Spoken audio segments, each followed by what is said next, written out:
Mañana.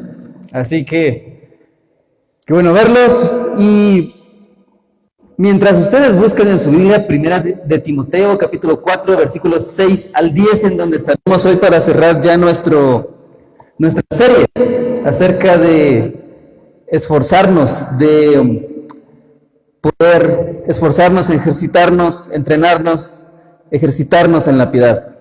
Así que Primera Timoteo 4, 6 al 10, donde vamos a estar meditando en la mañana de hoy. Hace algunos meses tuvimos a un expositor acá en el centro bíblico y olvidó algo personal. Así que él nos pidió que se lo mandáramos, pero nadie de nosotros iba a la capital. Entonces nos dijo que podíamos mandarlo por medio de un cargo express o algo así, que lo iba a mandar. Y entonces era día sábado y nos dijo que el lunes podíamos esperar y que este transporte iba a venir acá de 6 de la mañana a 6 de la tarde. Así que el lunes, pues desde las 6 de la mañana estuve esperando por si aparecía. Si aparecía, yo no estaba listo. No se iba a poder llevar su objeto porque decían que solo venían a traer el objeto y se iban. Entonces tenía que estar listo. Pasó todo el lunes, llegó a las 5 de la tarde, tenía que salir, pero no salí porque tenía que entregar este paquete. Llegó a las 6, no aparecieron, le escribí, le dije, mira, no vinieron. Entonces, voy a escribirles, me dijo. Llegó día martes, pasó el día martes, no pasó nada. El día miércoles ya me estaba dando ansiedad, porque el día jueves teníamos que salir y no había forma de que viniera este transporte. Así que me dijo, mira, el miércoles ahora sí van a llegar. Pero puede ser que lleguen a las 6 de la mañana o a las 6 de la tarde, durante todo el día. Así que ahora 3 de la tarde, 4 de la tarde, 5 de la tarde, dije, wow, porque me habían invitado a jugar fútbol ese día y dije que no, porque tenía que entregar este paquete. Así que yo 5:30, finalmente me llamaron y vine corriendo, recuerdo, a entregar este paquete y se lo llevaron. Yo creo que algunos de nosotros en la relación con Dios, esperar en Dios es como esta actitud que yo tuve. Hasta cierto punto es un estorbo, un obstáculo para nuestra vida, porque no nos permite hacer lo que nosotros queremos. Por esa razón me llama la atención 1 Timoteo capítulo 4, versículo 10. Porque aquí vemos como Pablo, para él su esperanza estaba en Dios. Es decir, su esperanza no era un obstáculo, su esperanza era la gasolina, la motivación de su perseverancia. Y la idea de hoy es hablar acerca de eso, pero quiero estacionarme en 1 Timoteo 4, del 6 al 10 para cerrar la serie, porque aquí veo 3 cualidades de un siervo de Cristo. Y una de ellas es perseverar. Y quiero leerles el 10, porque si se me olvida todo lo demás, si hay algo que quiero que se les quede hoy, es el versículo 10. Porque dice Pablo, en efecto, si trabajamos y nos esforzamos, es porque hemos puesto nuestra esperanza ¿en quién? En el Dios viviente. ¿Por qué estamos practicando las disciplinas espirituales? ¿Por qué las iniciamos? ¿Por qué las continuamos? Al principio puede ser una carga. Podemos sentir que estamos mal porque no lo hacemos. Pero Pablo lo hacía porque tenía su esperanza en el Dios viviente. Poner tu esperanza, por ejemplo, en que cambien las situaciones en tu vida, puede ser que pase mucho tiempo antes de que cambien. Poner tu esperanza en que alguien te ame, puede llevar un tiempo. Poner tu esperanza en algo o alguien más de esta creación puede defraudarte. Pero para Pablo, su gasolina para perseverar, ¿qué era? Poner su esperanza en el Dios viviente. ¿Y cómo se ve alguien que pone su esperanza en el Dios viviente? Versículo 10. En efecto, si trabajamos, ¿qué dice ahí? Y nos esforzamos. O sea, alguien se ve que tiene esperanza en Dios porque está trabajando, está perseverando, se está esforzando. Y soporta. Porque esta palabra que está acá, que es nos esforzamos, en otras versiones tiene que ver con sufrir oprobios, ofensas, que te estén maltratando, que estén hablando mal de ti. Y dice Pablo, todo eso queda en segundo lugar porque tengo esperanza. Mi pregunta para nosotros hoy es, ¿la esperanza en Dios es lo que le está dando la gasolina a nuestra perseverancia? ¿O quizás hemos puesto nuestra esperanza en otra cosa? o en otra persona. Y por esa razón sentimos que la vida se nos está cayendo a pedazos. La semana pasada o antepasada yo les contaba algo acerca de eso, ni me tocaba predicar, pero después de la predicación del apóstol Harold, iba a decir, del pastor Harold, bueno, sí, apóstol en sentido de enviado y todo eso, ahí sí, misionero. Pero el punto acá es que a veces ponemos nuestra esperanza, repito, en circunstancias, en que si pasa esto, entonces voy a ser feliz, voy a estar satisfecho, voy a estar seguro. Si aparece el día de hoy en mi cuenta bancaria, qué sé yo, cuánto dinero necesitamos para ser felices, unos $10,000, yo les aseguro que no nos va a alcanzar. Pero si ponemos nuestra esperanza en Dios, como lo hacía Pablo, vamos a poder esforzarnos y trabajar. Porque si alguien les pregunta, ¿por qué se están congregando hoy? Porque tenemos esperanza en Dios, porque queremos conocerlo más a Él. De hecho, ese es el sentido de los hábitos espirituales, de lo que hemos estado hablando todos estos domingos, porque queremos conocerlo más a Él.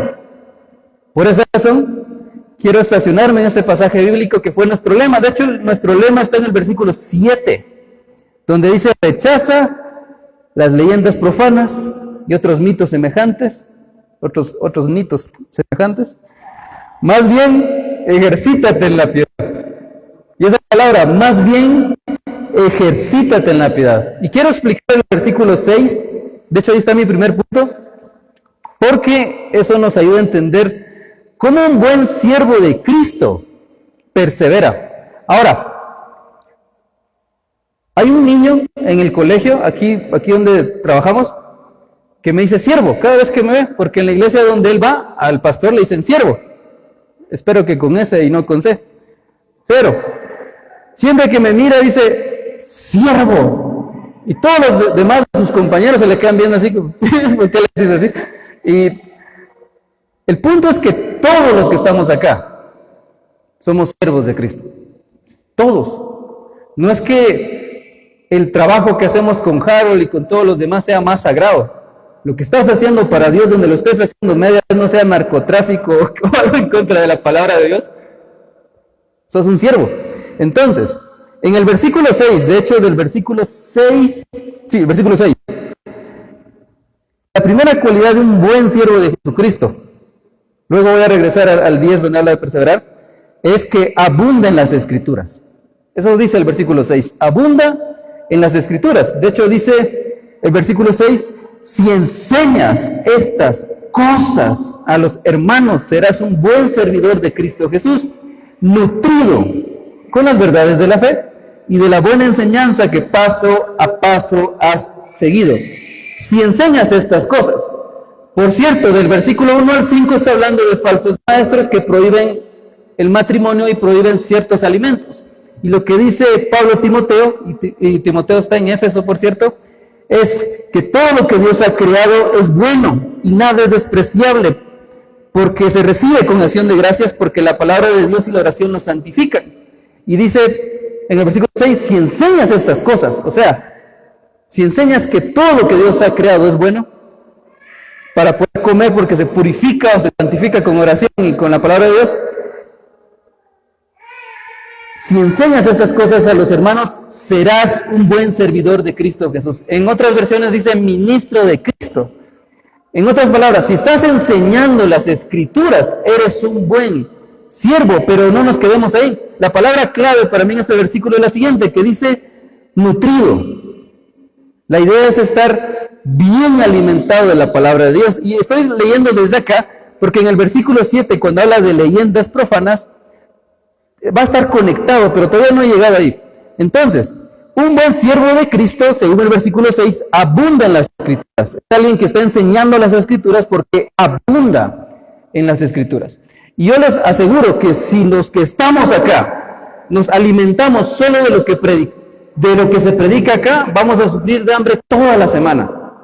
Pero si estamos leyendo, meditando la palabra de Dios, y ese es el primer hábito espiritual o disciplina espiritual de la cual hablamos, les aseguro que vamos a avanzar, vamos a conocer más a Dios. Necesitamos abundar en las Escrituras, y esa palabra nutrido significa abundar o llenar. Y esa es la idea, significa algo abundante, algo lleno. Entonces, lo que está diciendo Pablo es en el versículo 6, Timoteo, debes nutrirte, abundar, llenarte de la palabra de Dios. Y si ustedes se dan cuenta, no sé cómo les fue en estos meses en cuanto a las disciplinas espirituales. No sé cuántos de ustedes pueden decir, pues yo ya domino la lectura de la Biblia, yo ya domino la oración, yo ya ayuno, yo ya adoro, soy un siervo. Y no sé cómo les ha ido. Posiblemente algunos nos sentimos mal porque no lo hemos logrado, otros mejoramos, otros comenzamos un hábito que antes no teníamos, pero la base, casi creo, de todos los hábitos espirituales es la palabra de Dios. Entonces, lo que le está diciendo Pablo a Timoteo es que debe estar nutrido, porque él va a exponer las enseñanzas, por eso debe estar nutrido. Entonces, y así llegamos al versículo 7. Entonces, un buen siervo de Jesucristo es alguien que abunda en las Escrituras, pero también, el punto 2, se ejercita para la piedad. Y es ahí donde nosotros estuvimos hablando y enseñando. Tengo en 3 versiones este versículo de 1 Timoteo 4:7, porque nosotros tomamos solo la segunda parte, que es ejercítate para la piedad, pero hay una parte antes, dice en la Reina Valera del 60, desecha las fábulas profanas y de viejas. Ejercítate para la piedad. NBI rechaza las leyendas profanas y otros mitos semejantes. Más bien, ejercítate en la piedad. Nueva traducción viviente. No pierdas el tiempo discutiendo sobre ideas mundanas y cuentos de viejas. En lugar de eso, entrénate para la piedad. Entonces, cuando hablamos de ejercitarnos para la piedad, lo primero que dice el apóstol Pablo en este segundo punto de ejercitarse para la piedad es desechar las ideas mundanas, desechar las fábulas. De hecho, esa palabra fábula significa leyenda o mito, y eso significa que son historias ficticias para explicar alguna lección moral. Pero cuando aquí en la Biblia Pablo está hablando de rechazar las leyendas profanas, la mayoría de comentaristas dicen que en realidad se enfocan a historias de la cultura judía. ¿Sí? Estamos todavía en el versículo 7. Cuando él dice rechaza es dejar a un lado, es no utilizar. Las leyendas profanas, no eran leyendas, mitos, la idea es cosas ficticias que ellos se inventaban para explicar algo. De hecho, si leemos 1 Timoteo capítulo 1, versículo 4, desde ahí también nos están hablando de que debemos evitar los mitos y leyendas y las genealogías. Pero esto es lo que pasaba en ese entonces, según lo que investigué. Ellos tenían su genealogía, por ejemplo, desde Adán, Moisés, Abraham, pero lo que hacían los judíos, según estos comentaristas, es que agregaban ciertos personajes ficticios para explicar algunos principios. El problema es que lo ponían a la altura de la palabra de Dios y usaban estas ilustraciones al nivel de la palabra de Dios. Es como si yo les contara una historia a ustedes y les digo, esto es la palabra de Dios, pero solo es una ilustración.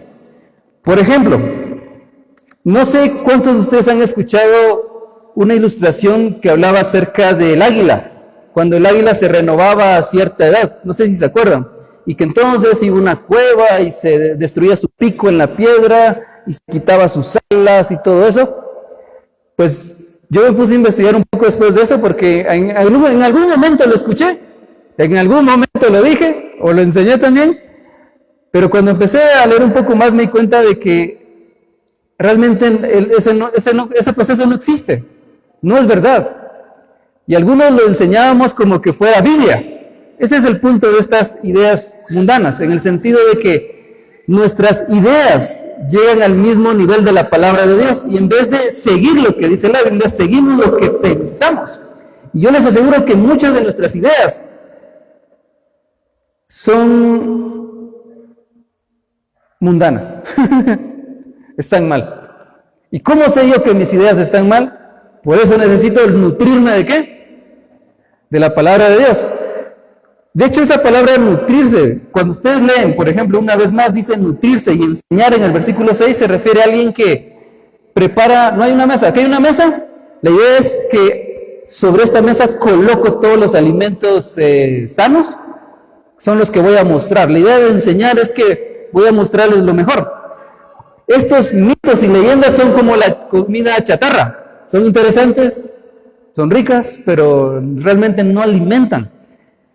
Entonces, ¿qué debemos rechazar? Fábulas profanas. Sí, no solo es que no pueda utilizar fábulas a la hora de que enseñe, pero no puedo decir esto es Biblia.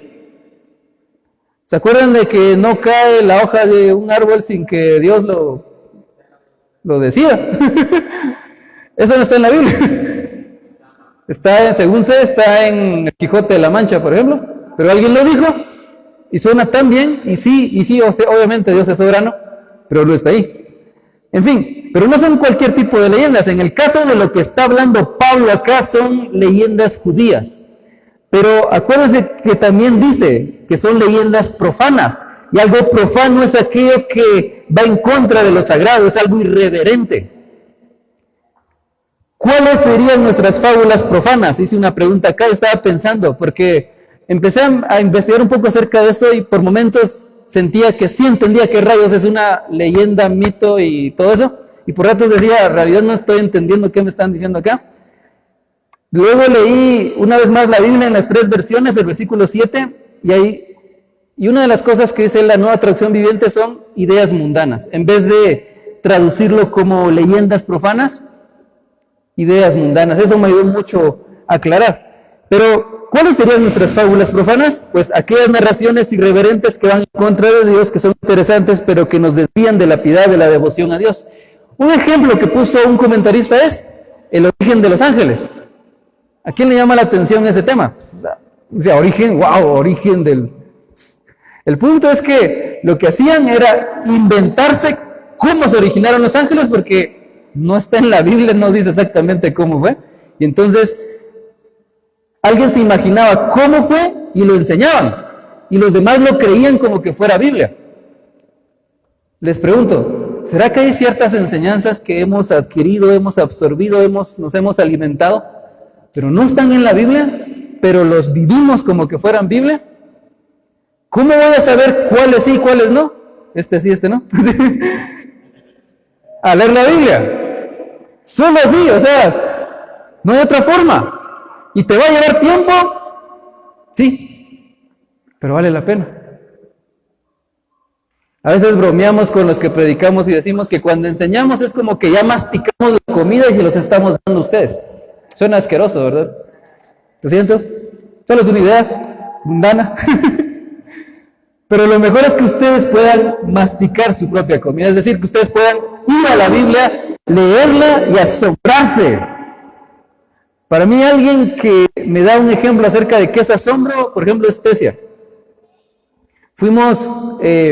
Nos invitaron a un viaje el viernes y tengo que confesar a ese momento de confesiones, casi no salimos juntos a ningún lado. O sea, sí salimos a Chimaltenango o a Balanyá, pero ir a la playa, porque a mí no me gusta la playa, no es que no me guste bañarme, pero no me gusta donde hay agua, no me gusta mucho el calor y prefiero no salir.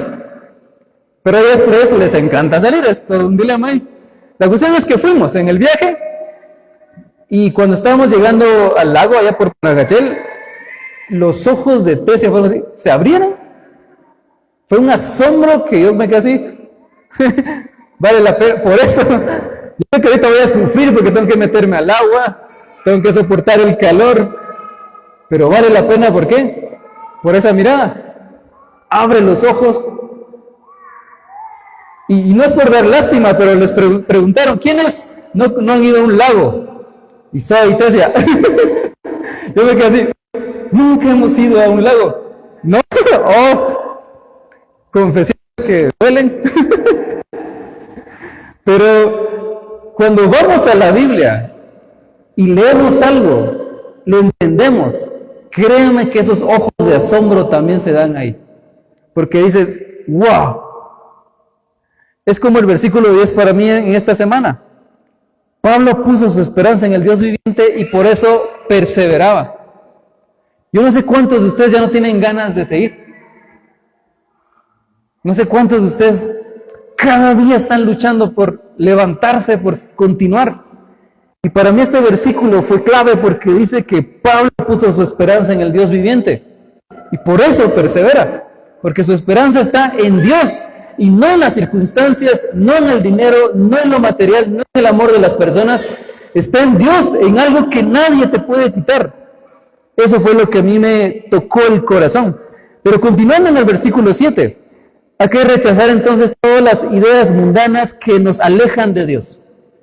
Y dice, y otros mitos semejantes. Y creo que es ahí donde, dependiendo qué versión tenemos, dice, y de viejas.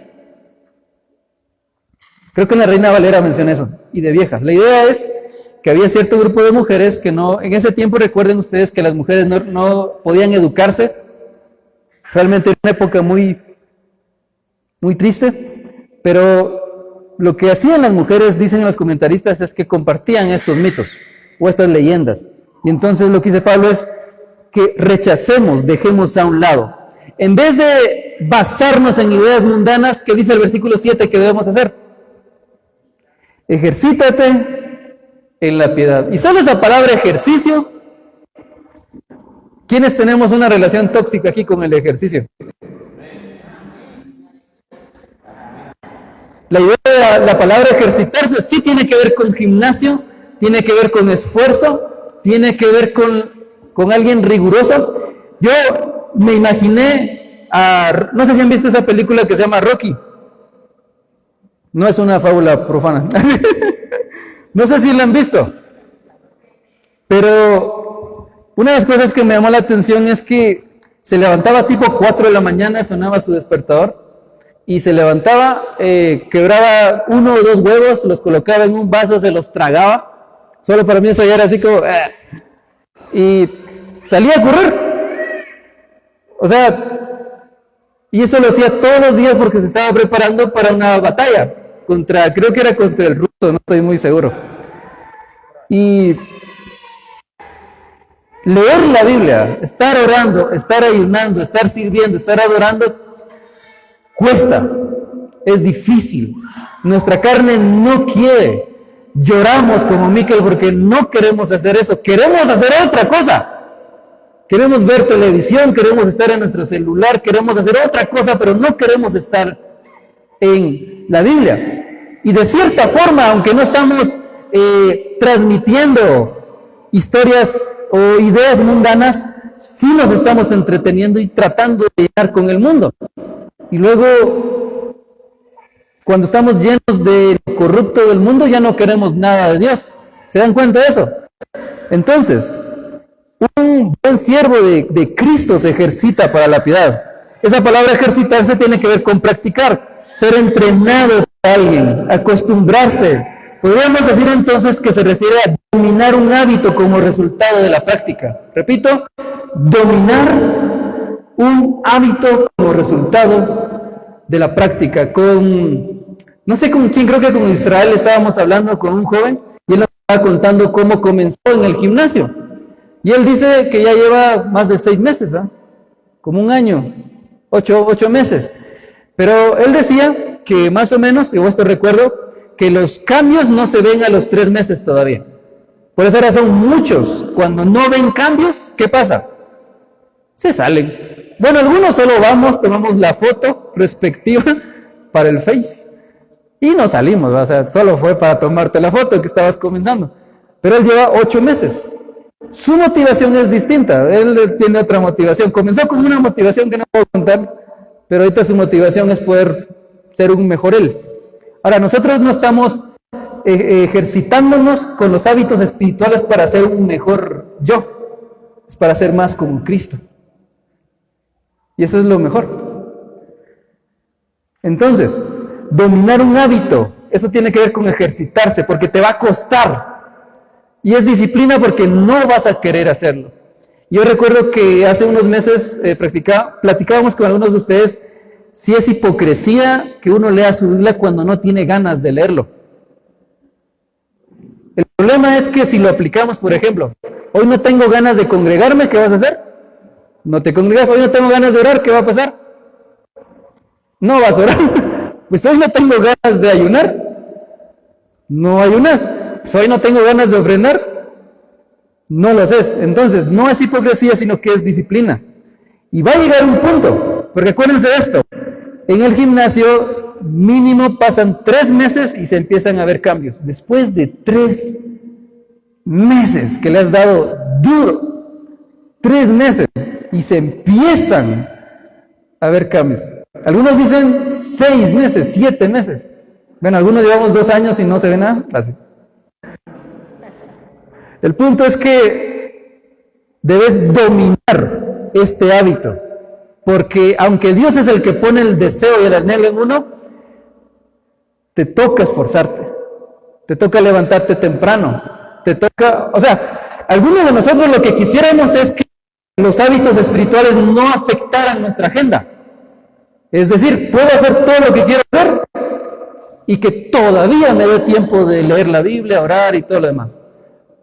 Pero cuando Pablo hablaba de ejercitarse, significa que va, o sea, el evangelio lo que va a hacer es que va a destruir tu agenda. Y alguien dijo bromeando, si tuviera tiempo cumpliría el gran mandamiento. O sea, si tuviera tiempo haría lo que Dios dice. Yo les aseguro que jamás van a tener tiempo. Tenés que hacer tiempo. Tiene que ser parte de lo que estás haciendo. Tenés que dominarlo. Es un hábito. Ya sea 3 o 6 meses, tenés que practicarlo. Y una de las cosas que decía un comentarista es que así como los jóvenes en el gimnasio se ejercitan con esfuerzo, así nosotros en el poder de Dios no debemos escatimar nuestros esfuerzos para alcanzar nuestra meta. Que también debemos desprendernos de todo lo que estorba nuestro progreso espiritual. ¿Qué estorba que mejores o progreses en la relación con Dios? ¿Qué te está estorbando? Todos nosotros creo que podemos contestar esa pregunta. Y así como la juventud tiene, dice este comentarista, en el ojo puesto en la meta, nosotros tenemos nuestra meta, que es una completa dedicación personal a Dios en Cristo. Y luego más abajo, asimismo, dice aquí que sabía que el entrenamiento era indispensable para aquellos atletas que deseaban competir con éxito en los juegos. Está hablando de Pablo. Y por eso Pablo usa esta ilustración. Si ustedes leen, por ejemplo, el versículo 8, dice, pues aunque el ejercicio físico trae algún provecho, la piedad, o sea, la devoción a Dios, el amor a Dios, la entrega a Dios, el ser más como Cristo, es útil para todo. Pero regresemos al 7. Ejercítate. Repito, ejercítate. Tiene que ver con esfuerzo, tiene que ver con cosas muchas veces que no queremos hacer. Pero después de que lo has ejercitado y lo has practicado, lo vas a disfrutar. Por ejemplo, una de las cosas que me estoy disciplinando ahorita, y se los compartí al equipo, es que estoy disminuyendo mi tiempo en redes. Y se siente raro los primeros días, porque tenés más tiempo. Porque decís, hoy me alcanzó más el tiempo para hacer todas las cosas que tengo que hacer. Y es interesante cómo al quitar eso, sentís que te falta algo. Es más, los animo a que esta semana disminuyan su tiempo en redes y lo usen para desarrollar un hábito espiritual. No vas a querer hacerlo. No vas a querer hacerlo. Pero si eso está estorbando tu relación con Dios, vale la pena hacerlo. Ahora, cuando dice piedad, es todo aquello que es bueno y agradable a Dios. Cuando se refiere a piedad es para ser como Cristo. Cuando dice piedad se refiere a devoción a Dios. Y por último, lo que hemos visto hasta ahora es esto. Un buen siervo de Cristo está lleno de las Escrituras, abunda en las Escrituras. Eso lo vimos en el versículo 6. Del versículo 7 al 8 se esfuerza en la piedad. Pero también, para terminar, y con esto comencé, de hecho, del versículo 9 al 10, coloca su esperanza en Dios. Y esa es la gasolina de su perseverancia. Coloca su esperanza en Dios. ¿Por qué vamos a perseverar? Porque tenemos esperanza en Dios. Mi esperanza no está en mí, sino en Dios. Mi esperanza no es que mis circunstancias cambien, mi esperanza es que voy a conocer más a Dios. Y alguien que coloca su esperanza en Dios, dice el versículo 9, recibe la palabra fiel. Leamos el 9. Este mensaje es digno de crédito y merece ser aceptado por todos. Y el versículo 10, persevera. Persevera. Dice, en efecto, si trabajamos y nos esforzamos, o sea, si perseveramos, ¿qué pasa? Es porque hemos puesto nuestra esperanza en el Dios viviente, que es el Salvador de todos, especialmente los que creen. Quiero dejar esto en la mente de ustedes. Después de leer la palabra de Dios, vas a tener esperanza. Si no tenés esperanza en estos momentos, quizás es porque no estás viendo las Escrituras. Porque lo peor que nos puede pasar quizás es que nos muramos. Pero ¿qué dice la Biblia acerca de la muerte? Es apenas el comienzo. ¿Qué dice la Biblia acerca del sufrimiento? Es que muchas veces Dios lo permite para trabajar tu vida. Si no es consecuencia de tus malas decisiones, es porque Dios lo está usando. ¿Qué dice Dios acerca de la angustia, por ejemplo? Yo he estado leyendo Salmos, estoy estacionado ahorita en Salmos. No estoy leyendo Salmos porque uno diga, wow, voy a leer Salmos, sino pensé, ¿qué libro aparte de Lamentaciones me puede ayudar en estos momentos donde me siento angustiado, donde siento este bajón? Pues, Salmos. Me llamó la atención uno que dice, me derretí en las noches de angustia. Dije, Salmos es para mí. Y déjenme leerles algunos que he estado subrayando. Dice, porque solo un instante dura su enojo, pero toda una vida su bondad. Salmo 35. El Salmo 31:10. La vida se me va en angustias y los años en lamentos. La tristeza está acabando con mis fuerzas y mis huesos se van debilitando. Versículo 12. Me han olvidado como si hubiera muerto. Soy como una vasija hecho pedazos. Ahora, tengo que confesar también que me gustan las frases así de, ¿cómo se dice? ¿Cómo? Cortavenas, esas frases que duelen, de esas me gustan. Me gustan mucho Salmos. Pero la diferencia entre las frases de despecho, de tristeza, de angustia y la Biblia, es que la Biblia te enfoca en Dios, te da esperanza. O sea, si leemos Salmos, nos va a dar esperanza. Si no te da esperanza después de leer la Biblia, es porque no lo estás entendiendo. Hay mucho que leer en Salmos. Por ejemplo, Salmo 34:6, este pobre clamó y el Señor le oyó y lo libró de todas sus angustias. Uno más famoso es el Salmo 34. El Señor está cerca de los quebrantados de corazón y salva a los de espíritu abatido. Y hay muchos más.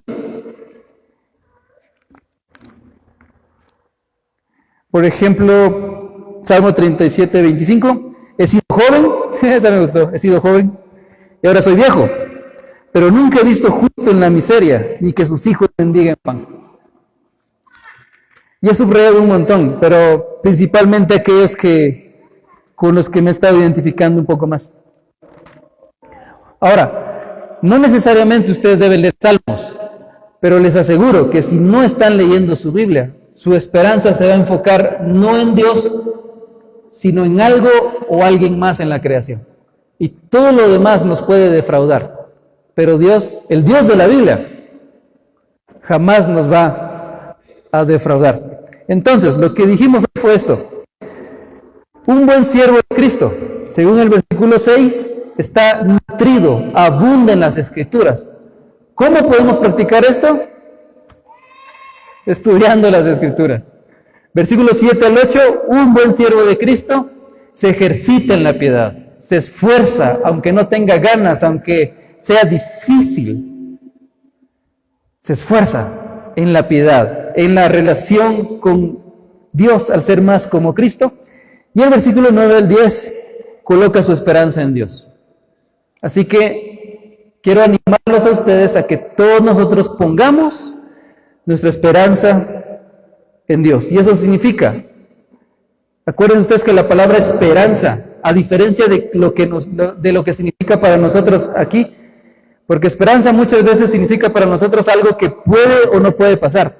En la Biblia es la seguridad de que Dios va a cumplir lo que promete. Pónganse de pie, por favor.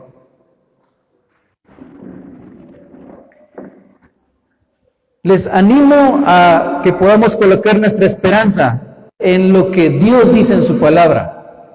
Y una de las cosas que Dios dice es que está con nosotros, de que debemos hacer discípulos, de que debemos congregarnos y animarnos los unos a los otros. Así que de esta forma estamos terminando nuestra serie, Ejercítate para la Piedad, y si no han logrado desarrollar hábitos, tranquilos, vamos poco a poco, así como correr. Lo que sugieren para ir a correr es que salgamos en grupo, porque si uno sale solito, se va a desanimar rápido. Así que, oremos. Señor, en esta mañana te damos gracias.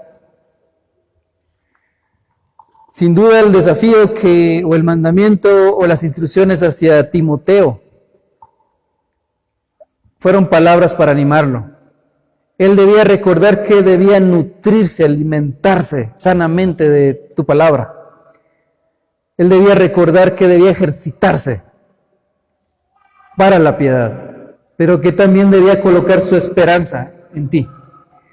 Señor, no sé con cuál de los elementos o cuál de las enseñanzas nos está costando más. Si es poner mi esperanza en ti, si es ejercitarme para la piedad, o si es nutrirme de las Escrituras. Yo creo que todo está preparado. Señor, enciende ese fuego en nosotros para conocerte más. Ayúdanos a darnos cuenta que es aquello que nos estorba y no nos está permitiendo crecer en la relación contigo. Y ayúdanos a recordar que muchas veces tú permites las aflicciones para que no pongamos nuestra esperanza en algo terrenal, sino la pongamos en ti. No sé con cuál de los principios que hablamos hoy nos identificamos más, pero sin duda necesitamos leer más las Escrituras, necesitamos profundizar, necesitamos esforzarnos para dominar los hábitos espirituales, pero no por ser un mejor yo, sino para conocerte más a ti. Y necesitamos poner nuestra esperanza en ti. Muchas gracias por tu palabra y que al salir de acá podamos recordar que estamos en tus manos. En nombre de Jesús todos decimos amén. Dios los bendiga entonces, pueden sentarse.